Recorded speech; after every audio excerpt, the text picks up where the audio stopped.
So Lester has told you there's no problem, which is a nice way to start the day.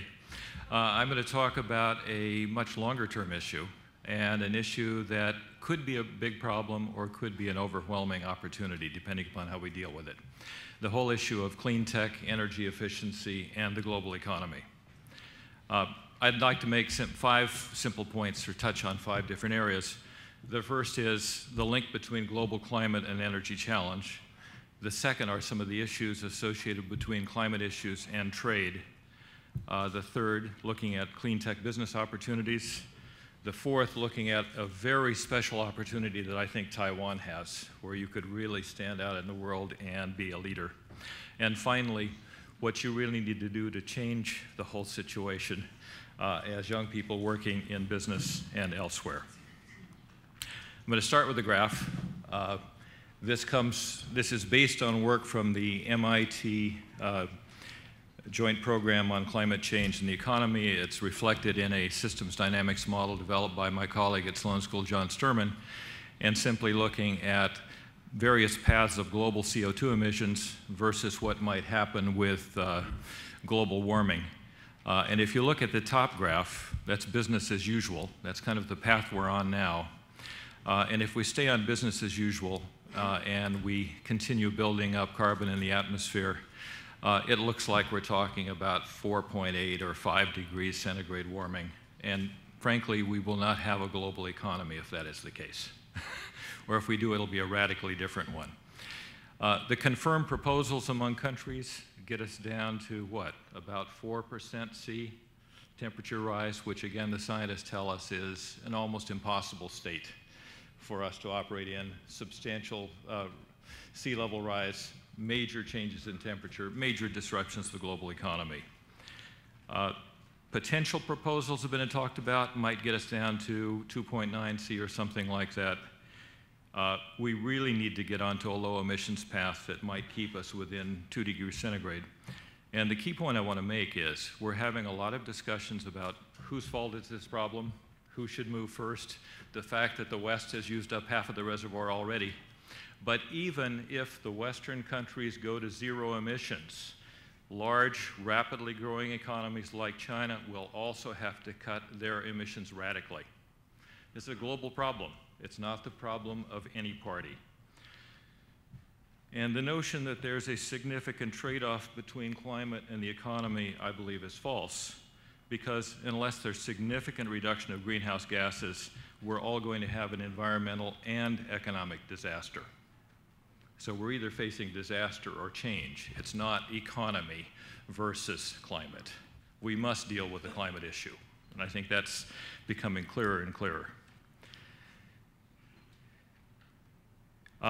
If various countries begin adopting serious treatment of carbon pricing, cap and trade or taxes, we will inevitably get involved with issues on carbon taxes on international trade. And this is going to be a very contentious issue. It could lead us down a path of protectionism, which could make the global economy much worse.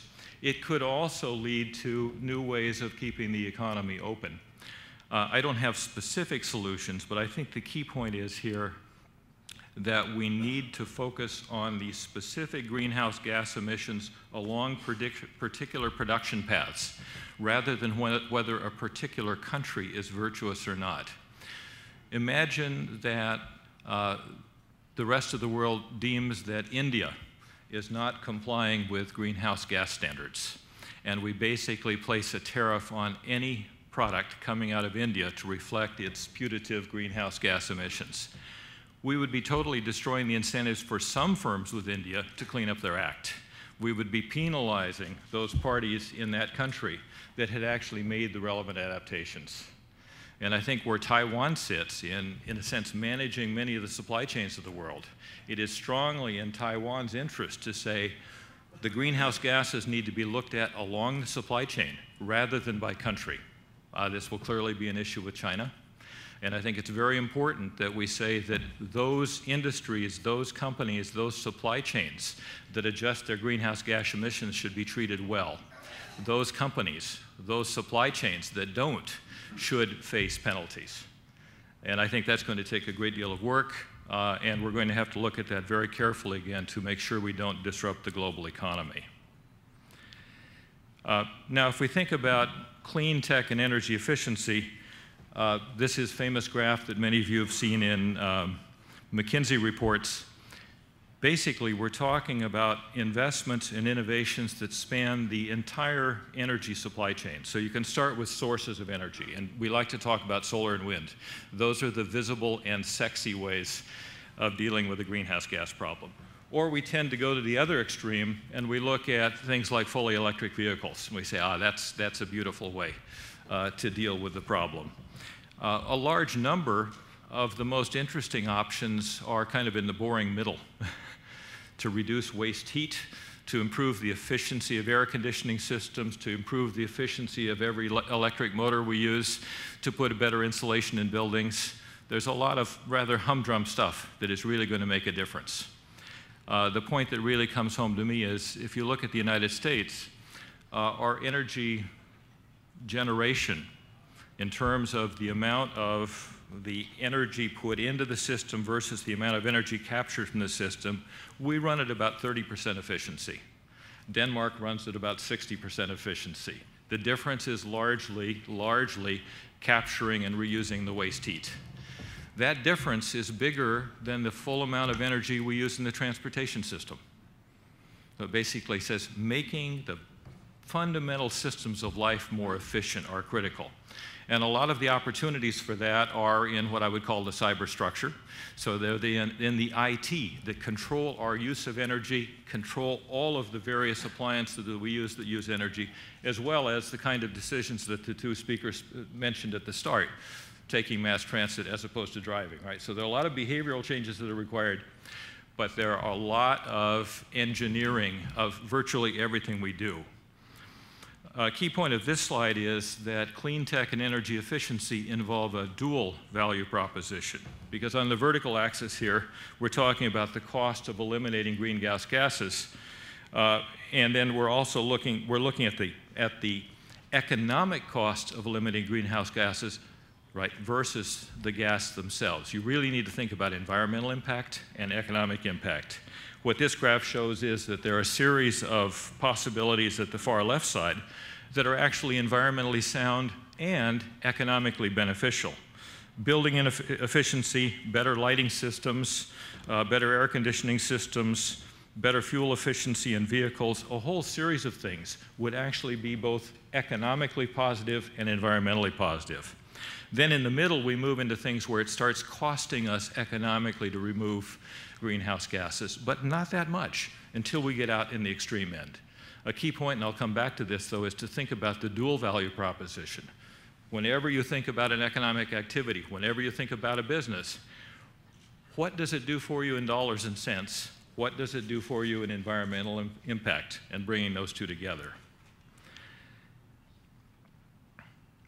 So again, clean tech business models must deliver economic solutions, and they must also deliver environmentally sound solutions.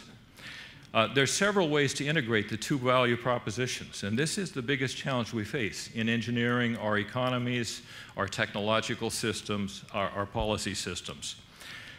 One, of course, is to recognize opportunities that already deliver dual value. There are opportunities that exist that we have simply ignored.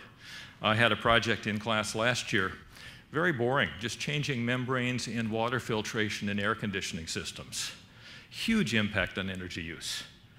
Because we waste a lot of water, we typically have very costly systems. So really think about everything that is done in terms of its increasing its efficiency.